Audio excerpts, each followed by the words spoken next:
તો નમસ્કાર દર્શક મિત્રો, સ્વાગત છે તમારું અમારી આ યુટ્યુબ ચેનલમાં।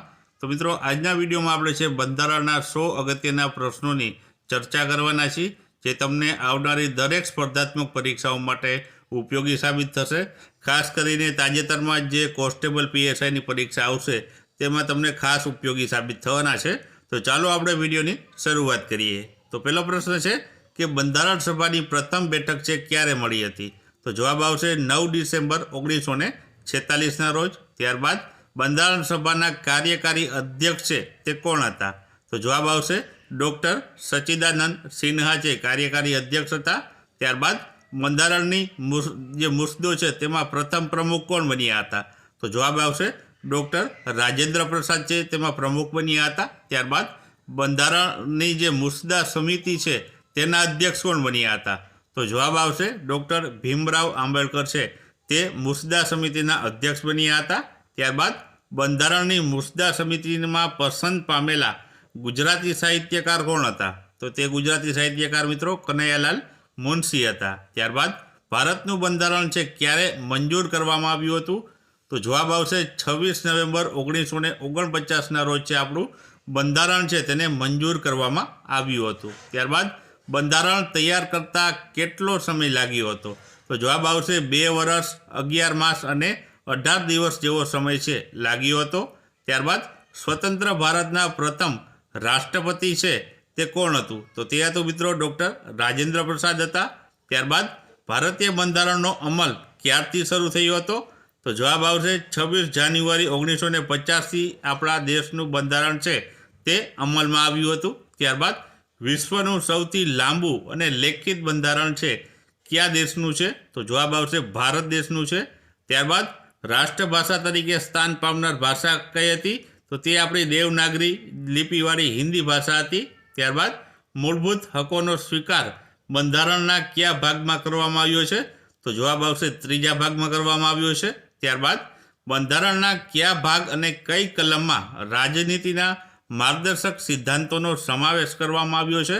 તો જવાબ આવશે ભાગ 4માં અને છે 36થી 51મી કલમમાં છે રાજનીતિમાં માર્ગદર્શક સિદ્ધાંતોનો સમાવેશ કરાયો છે। ત્યારબાદ બંધારણની કઈ કલમમાં સંસદનો ઉલ્લેખ છે? તો સંસદનો ઉલ્લેખ મિત્રો જે કલમ 79માં છે। ત્યારબાદ ભારતની સંસદમાં કોનો સમાવેશ થાય છે?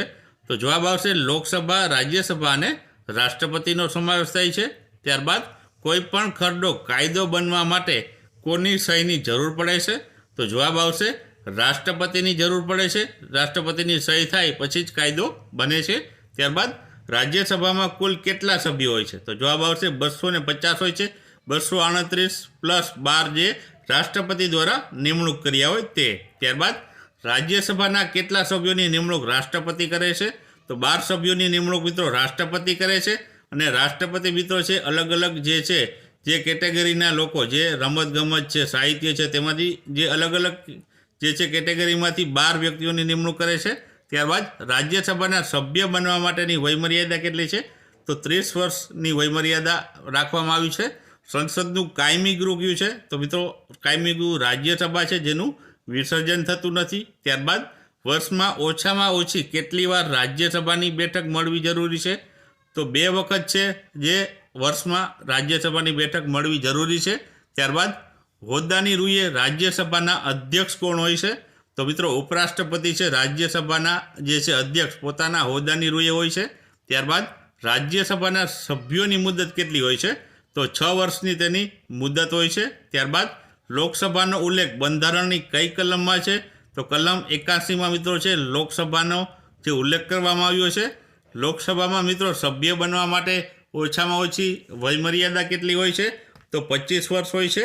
પછી લોકસભા અને રાજ્યસભાની જે સંયુક્ત બેઠક બોલાવવામાં આવે છે તેના અધ્યક્ષપદ મિત્રો છે તે કોણ સંભાળતું હોય છે? તો જવાબ આવશે લોકસભાના જે અધ્યક્ષ હોય છે તે આ સંયુક્ત બેઠકનું અધ્યક્ષપદ સંભાળે છે। ત્યારબાદ નાણાકીય ખરડો સૌપ્રથમ સંસદના કયા ગૃહમાં રજૂ કરવામાં આવે છે? તો તે લોકસભામાં છે મિત્રો સૌપ્રથમ તેને રજૂ કરવામાં આવે છે। ત્યારબાદ ભારતનું પ્રધાનમંડળ કોને જવાબદાર હોય છે? તો જવાબ આવશે લોકસભાને જવાબદાર હોય છે। ત્યારબાદ દરેક પ્રધાન વ્યક્તિગત રીતે કોને જવાબદાર હોય છે? તો જવાબ આવશે વડાપ્રધાનને જવાબદાર હોય છે. ત્યારબાદ કોઈ પણ ખરડો રજૂ કરતાં પહેલાં કોની મંજૂરી લેવી પડે છે? તો જવાબ આવશે જે છે લોકસભામાં કે રાજ્યસભામાં, જે લોકસભામાં પહેલાં રજૂ થાય તો લોકસભાના જે સ્પીકર હોય છે તેની મંજૂરી લેવી પડે છે. ત્યારબાદ બંધારણની કઈ કલમમાં રાષ્ટ્રપતિનો ઉલ્લેખ છે? તો જવાબ આવશે 52મા નંબરની કલમમાં છે રાષ્ટ્રપતિનો ઉલ્લેખ કરવામાં આવ્યો છે. ત્યારબાદ રાષ્ટ્રપતિ બનવા માટે ઓછામાં ઓછી વયમર્યાદા કેટલી છે? તો 35 વર્ષ ઓછામાં ઓછી વયમર્યાદા છે. ત્યારબાદ રાષ્ટ્રપતિના હોદ્દાની મુદત કેટલી છે? તો 5 વર્ષની તેની હોદ્દાની મુદત હોય છે. ત્યારબાદ બંધારણની કઈ કલમમાં ઉપરાષ્ટ્રપતિ પદની જોગવાઈ છે? તો જવાબ આવશે અનુચ્છેદ 63માં છે આ જોગવાઈ રહેલી છે. ત્યારબાદ બંધારણની કઈ કલમમાં રાજ્યપાલના પદની જોગવાઈ છે? તો કલમ 153માં છે મિત્રો રાજ્યસભાના જે છે રાજ્યપાલની પદની નિમણૂક હોય છે. ત્યારબાદ રાજ્યપાલની નિમણૂક કોણ કરે છે? તો રાજ્યપાલની મિત્રો નિમણૂક છે રાષ્ટ્રપતિ દ્વારા કરવામાં આવે છે. ત્યારબાદ રાજ્યની જે ધારાસભાનું ઉપલું ગૃહ કયું હોય છે? તો વિધાન પરિષદ હોય છે ને વિધાનસભા છે જે ધારાસભાનું નીચલું ગૃહ હોય છે. ત્યારબાદ વિધાનસભાની સંખ્યા વધુમાં વધુ કેટલી હોય છે? 500 અને ઓછામાં ઓછી 60 હોય છે. ત્યારબાદ વિધાનસભાના સભ્ય બનવા માટેની વયમર્યાદા કેટલી હોય છે? તો 25 વર્ષ હોય છે. ત્યારબાદ વિધાન પરિષદના સભ્ય બનવા માટેની વયમર્યાદા કેટલી હોવી જોઈએ? તો 30 વર્ષ હોવી જોઈએ. ત્યારબાદ વિધાન પરિષદની ઓછામાં ઓછી સભ્ય સંખ્યા કેટલી હોય છે? તો 40 જેટલી હોય છે. ત્યારબાદ રાજ્યની ધારાસભાનો જે વર્ષમાં ઓછામાં ઓછી કેટલી વાર મળે છે? તો ઓછામાં ઓછી 2 વાર મળવી જરૂરી છે. ત્યારબાદ રાષ્ટ્રધ્વજમાં આવેલા અશોક ચક્રમાં કેટલા આરા હોય છે? તો મિત્રો 24 જેટલા આરા હોય છે. ત્યારબાદ રાષ્ટ્રધ્વજની લંબાઈ અને પહોળાઈનું પ્રમાણ કેટલું છે? તો 3:2 રહેલું છે. ત્યારબાદ રાષ્ટ્રીય પ્રતીકમાં અશોક ચક્રની જમણી બાજુ અને ડાબી બાજુ જમણી બાજુ શું આવેલું છે? તો આખલો આવેલો છે અને ડાબી બાજુ દોડતો ઘોડો આવેલો છે. ત્યારબાદ આપણું રાષ્ટ્રીય વાક્ય કયું છે? તો સત્યમેવ જયતે આપણું રાષ્ટ્રીય વાક્ય છે. ત્યારબાદ ભારતનું રાષ્ટ્રગાન કયું છે? તો જન ગણ મન તે આપણું રાષ્ટ્રીય ગાન છે. ત્યારબાદ જન ગણ મન જે છે આપણું રાષ્ટ્રગાન છે તે લખનાર વ્યક્તિ કોણ છે? તો રવિન્દ્રનાથ ટાગોરે લખ્યું છે. ત્યારબાદ ભારતના રાષ્ટ્રગીતને ક્યારે મંજૂરી મળી છે? તો જવાબ આવશે 1950માં મંજૂરી મળી છે. ત્યારબાદ ભારતનું રાષ્ટ્રીય ગીત કયું છે? તો વંદે માતરમ છે ભારતનું રાષ્ટ્રીય ગીત છે. ત્યારબાદ વંદે માતરમ લખનાર જે ગીત કોણ છે તે વ્યક્તિ? તો તે છે બંકિમચંદ્ર ચટ્ટોપાધ્યાય છે. ત્યારબાદ ભારતમાં આયોજન પંચની રચના ક્યારે કરવામાં આવી હતી? તો જવાબ આવશે 15 માર્ચ 1950ના રોજ. ત્યારબાદ હોદ્દાની રૂએ આયોજન પંચના વડા કોણ હોય છે? તો જવાબ આવશે વડાપ્રધાન હોય છે. ત્યારબાદ બંધારણ સભાની પ્રથમ બેઠક ક્યારે મળી હતી? તો જવાબ આવશે 9 ડિસેમ્બર 1946ના રોજ. ત્યારબાદ પ્રથમ બેઠકના અસ્થાયી અધ્યક્ષ કોણ હતા? તો જવાબ આવશે સચ્ચિદાનંદ સિન્હા હતા. ત્યારબાદ બંધારણ સભાના કાયમી અધ્યક્ષ કોણ હતા? તો રાજેન્દ્ર પ્રસાદ મિત્રો છે ડૉક્ટર તે બંધારણ સભાના કાયમી સભ્ય બન્યા હતા. ત્યારબાદ બંધારણીય સલાહકાર કોણ હતા? તો BN રાવ છે તે બંધારણીય જે સલાહકાર હતા. ત્યારબાદ પ્રારૂપ સમિતિનું કાર્ય શું હતું? તો બંધારણનું માળખું તૈયાર કરવાનું હતું. ત્યારબાદ પ્રારૂપ સમિતિના અધ્યક્ષ કોણ હતા? તો BR આંબેડકર હતા. ત્યારબાદ પ્રારૂપ સમિતિ ગુજરાતી સભ્ય કોણ હતું? તો પ્રારૂપ સમિતિના ગુજરાતી સભ્ય કનૈયાલાલ મુનશી હતા. ત્યારબાદ બંધારણના પ્રારંભિક અમલ વખતે કેટલા ભાગ, કલમ અને પરિશિષ્ટ હતા? તો પ્રારંભિક અમલમાં મિત્રો 22 જેટલા ભાગ છે, 395 જેટલી જે કલમો અને છે 8 જેટલા પરિશિષ્ટો હતા. ત્યારબાદ હાલમાં બંધારણમાં કેટલા ભાગ, કલમ અને પરિશિષ્ટ છે? તો હાલમાં 24 જેટલા ભાગ, 448 પ્લસ કલમો અને 12 જેટલા પરિશિષ્ટ જોવા મળે છે. ત્યારબાદ રાષ્ટ્રધ્વજનો ક્યારે સ્વીકાર કરવામાં આવ્યો હતો? તો 22 જુલાઈ 1947ના રોજ. ત્યારબાદ ભારતનું રાષ્ટ્રીય ગીત વંદે માતરમ બંકિમચંદ્ર ચટ્ટોપાધ્યાયની કઈ નવલકથામાંથી લેવામાં આવ્યું હતું? તો જવાબ આવશે આનંદ મથમાંથી લેવામાં આવ્યું હતું. ભારતનું રાષ્ટ્રીય ગાન જન ગણ મન તે રવિન્દ્રનાથની ટાગોરની કઈ કૃતિમાંથી લેવામાં આવ્યું છે?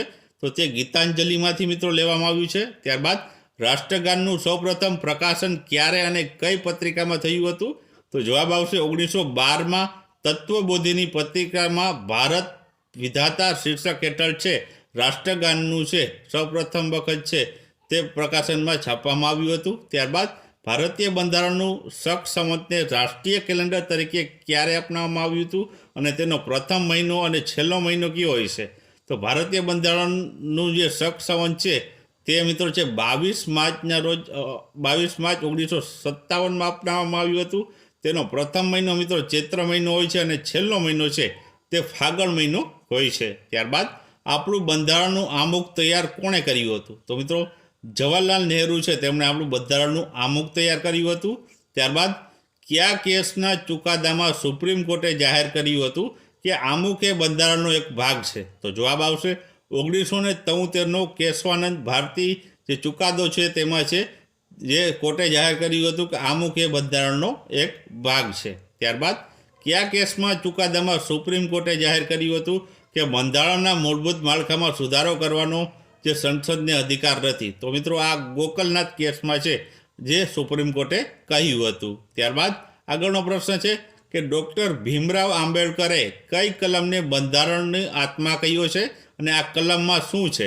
તો મિત્રો 32મી જે કલમ અથવા તો અનુચ્છેદ છે બંધારણનો તેને છે બંધારણનો આત્મા કહ્યો છે અને આમાં છે 32મા કલમ અથવા તો અનુચ્છેદમાં બંધારણીય ઇલાજોનો હક આપવામાં આવેલો છે. ત્યારબાદ ભાષા આધારિત રાજ્યોની પુનઃનિર્માણમાં સૌપ્રથમ કયા રાજ્યની રચના થઈ હતી? તો મિત્રો આંધ્રપ્રદેશ રાજ્યની સૌપ્રથમ ભાષા આધારિત જે છે રાજ્યોમાં છે તે રચના કરવામાં આવી હતી. ત્યારબાદ કઈ કલમ મુજબ જમ્મુ કાશ્મીરને વિશેષ રાજ્યનો દરજ્જો આપવામાં આવ્યો હતો? મિત્રો હમણાં જ છે આ બદલાવવામાં આવ્યું છે. તો 370નો જે છે કાયદો હવે રદ કરવામાં આવ્યો છે. હવે જમ્મુ કાશ્મીર મિત્ર છે તેને વિશેષ દરજ્જામાંથી હવે છે ત્યાં મિત્રો છે કેન્દ્ર શાસિત પ્રદેશ બનાવી દેવામાં આવ્યા છે. ત્યારબાદ જમ્મુ કાશ્મીરનું અલગ બંધારણ ક્યારથી અમલમાં આવ્યું હતું? તો 1957 જ્યારે ભારત આઝાદ થયું ત્યારે છે જમ્મુ કાશ્મીરનું અલગ છે તે અલગ બંધારણ અમલમાં આવ્યું હતું. હવે મિત્રો છે 370ની કલમ હટી ગઈ છે એટલે હવે છે જે લદ્દાખ અને જમ્મુ કાશ્મીર બે અલગ અલગ છે મિત્રો જે કેન્દ્ર શાસિત પ્રદેશ બની ગયા છે. ત્યારબાદ બંધારણની કઈ કલમમાં મૌલિક અધિકારોની જોગવાઈ છે? તો જવાબ આવશે 14થી લઈને 32 જે છે અનુચ્છેદ છે તેમાં. ત્યારબાદ કયા અનુચ્છેદને મૌલિક અધિકારોની કટોકટીના સમયે પણ મોકૂફ કરી શકાતા નથી? તો જવાબ આવશે 20 અને 21માં જે છે અધિકારો તે કલમોમાં જે અધિકારો આપીએ છે તે. ત્યારબાદ ગેરકાયદેસર ધરપકડ માટે રક્ષણ આપતી રીટ કઈ છે? તો તે મિત્રો છે હેબિયસ કોર્પસ છે. ત્યારબાદ નીચલી અદાલતના ચુકાદામાં કાયદાની ભૂલ હોય તો તે ચુકાદા સામેનો મનાઈ હુકમ એટલે? તો તેને મિત્રો છે ઉત્પ્રેક્ષણ અથવા તો સિર્ટિઓરિટી કહેવામાં આવે છે. સર્ટિઓરિટી કહેવામાં આવે છે. ત્યારબાદ રાજનીતિના માર્ગદર્શક સિદ્ધાંતો કયા અનુચ્છેદમાં આપેલા છે? તો 36થી લઈને 51 જે છે કલમમાં જોવા મળે છે. ત્યારબાદ મૂળભૂત ફરજો કયા અનુચ્છેદમાં આપવામાં આવી છે? તો 51 ક અથવા તો 51 એ કયો તો એ, ક કયો તો ક તેમાં છે મૂળભૂત ફરજો જોવા મળે છે. ત્યારબાદ અનુચ્છેદ 17માં શેની જોગવાઈ છે? તો અસ્પૃશ્યતા નાબૂદી માટેની જોગવાઈ રહેલી છે. ત્યારબાદ સમાનતાની હકની જોગવાઈ બંધારણની કઈ કલમમાં છે? તો 14થી લઈને 18ની કલમમાં. ત્યારબાદ સ્વતંત્રતાના હકની જોગવાઈ બંધારણની કઈ કલમમાં છે? તો 19થી 22માં છે સ્વતંત્રતાની જે છે હકની જોગવાઈ રહેલી છે. ત્યારબાદ કોઈ સરકારી અધિકારી અયોગ્ય રીતે સત્તા પર બેઠો હોય તો તેના વિરુદ્ધ કઈ રીટ દાખલ કરી શકાય? તો જવાબ આવશે કો વોરંટો અથવા તો ગુજરાતીમાં કહીએ તો અધિકાર પૂચ્છા છે તેને આ રીટ છે તેના વિરુદ્ધ છે દાખલ કરી શકાય છે. ત્યારબાદ ભારતનું નાગરિકત્વ કયા પ્રકારનું છે? તો મિત્રો જવાબ આવશે એકલ નાગરિકત્વ છે ભારતનું રહેલું છે એટલે કે એક જ નાગરિકત્વ ધરાવતા હોવો જોઈએ. ત્યારબાદ ભારતનું કયા એકમાત્ર રાજ્યને બેવડું નાગરિકત્વ મળ્યું હતું? તો મિત્રો જમ્મુ કાશ્મીરને મળ્યું હતું. ત્યારબાદ ભારતીય નાગરિકત્વનો ઉલ્લેખ બંધારણના કયા અનુચ્છેદમાં છે? તો જવાબ આવશે અનુચ્છેદ 5થી લઈને 11માં છે જે નાગરિકત્વનો જે ઉલ્લેખ છે ભારતીય બંધારણમાં જોવા મળે છે. ત્યારબાદ ભારત દેશમાં મહિલાઓને ક્યારથી મતાધિકાર પ્રાપ્ત થયો છે? તો જવાબ આવશે 1926થી. ત્યારબાદ દેશનો સર્વોચ્ચ નાગરિક અને બંધારણના વડા એટલે કોણ હોય છે? તો તે રાષ્ટ્રપતિ હોય છે. ત્યારબાદ કયા કેન્દ્ર શાસિત પ્રદેશને રાષ્ટ્રપતિની ચૂંટણીમાં ભાગ લઈ શકે છે? તો જવાબ આવશે દિલ્હી અને પોંડિચેરી. ત્યારબાદ રાષ્ટ્રપતિ હોદ્દો ગ્રહણ કરવાના શપથ કોણ લેવડાવે છે? તો જવાબ આવશે સર્વોચ્ચ અદાલતના જે મુખ્ય ન્યાયાધીશ હોય છે તે શપથ લેવડાવે છે. ત્યારબાદ રાષ્ટ્રપતિ પોતાના પદનું રાજીનામું કોને સંબોધીને આપે છે? તો તે મિત્રો છે ઉપરાષ્ટ્રપતિને છે પોતાનું રાજીનામું સોંપી શકે છે. ત્યારબાદ રાષ્ટ્રપતિ ભવન ક્યાં આવેલું છે? તો દિલ્હીમાં રાયસીના પહાડી પર જે રાષ્ટ્રપતિ ભવન આવેલું છે. ત્યારબાદ નાણાં પંચ અને ચૂંટણી પંચની રચના કોણ કરે છે? તો તે મિત્રો રાષ્ટ્રપતિ દ્વારા કરવામાં આવે છે. ત્યારબાદ ભૂમિદળ, નૌકાદળ અને હવાઈ દળના સંયુક્ત વડા હોય છે તેને કોણ હોય છે? તો તે રાષ્ટ્રપતિ હોય છે. મિત્રો હવે એક નવું પદ પણ ઉમેરાયું છે. ભૂમિદળ, નૌકાદળ અને હવાઈ દળ ઉપર છે CDS હોય છે અને CDSના વડા પણ રાષ્ટ્રપતિ હોય છે. ત્યારબાદ આંતરરાષ્ટ્રીય પરિષદોમાં ભારતનું પ્રતિનિધિત્વ કોણ કરે છે? તો મિત્રો રાષ્ટ્રપતિ છે આપણું પ્રતિનિધિત્વ કરે છે. ત્યારબાદ કોઈ પણ ખરડો કાયદો બની શકે તે માટે કોની સહીની જરૂર પડે છે? તો રાષ્ટ્રપતિના જે છે સહીની જરૂર પડતી હોય છે. ત્યારબાદ બંધારણના કયા અનુચ્છેદ અનુસાર નાણાં પંચની રચના થાય છે? તો જવાબ આવશે 280માં અનુચ્છેદ અંતર્ગત છે નાણાં પંચની રચના કરવામાં આવે છે અને સંચિત નિધિમાંથી રાજ્ય સરકાર કે કેન્દ્ર સરકારે નાણાં ઉપાડવા માટે કોની મંજૂરી લેવી પડે છે? તો રાષ્ટ્રપતિની મંજૂરી લેવી પડે છે. જો સંચિત નિધિમાં સરકારે, રાજ્ય સરકાર અથવા કેન્દ્ર સરકારે કોઈ પણ પ્રકારનો ખર્ચો અથવા તો પૈસાની જરૂર પડે તો પૈસા લેવા હોય તો તે રાષ્ટ્રપતિની મંજૂરી પહેલાં લેવી પડે છે. અને છેલ્લો પ્રશ્ન છે કે દેશમાં આંતરિક અશાંતિ કે કોમી હુલ્લડો સર્જાય ત્યારે કેવા પ્રકારની કટોકટી સર્જાય છે? તો મિત્રો ત્યારે છે રાષ્ટ્રીય કટોકટી, જે રાષ્ટ્ર ઉપર કટોકટી જાહેર થાય છે એટલે રાષ્ટ્રીય કટોકટી છે જાહેર કરવામાં આવે છે. તો મિત્રો આ હતા બંધારણના 100 અગત્યના પ્રશ્નો. વિડીયો પસંદ આવ્યો હોય તો વિડીયોને લાઇક કરજો અને વિડીયોને શેર કરજો.